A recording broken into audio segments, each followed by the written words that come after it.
Service in the Quad Cities has issued a severe thunderstorm warning for northeastern Carroll County in northwestern Illinois, Stephenson County in northwestern Illinois, until 12:30 a.m.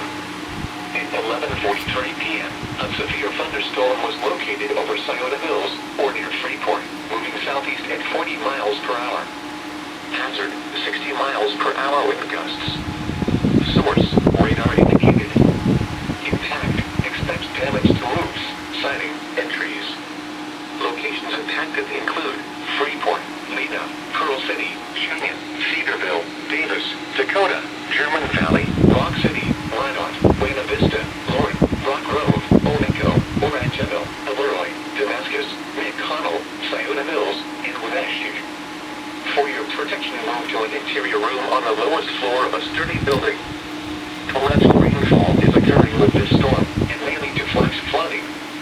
Do not drive your vehicle through flooded roadways.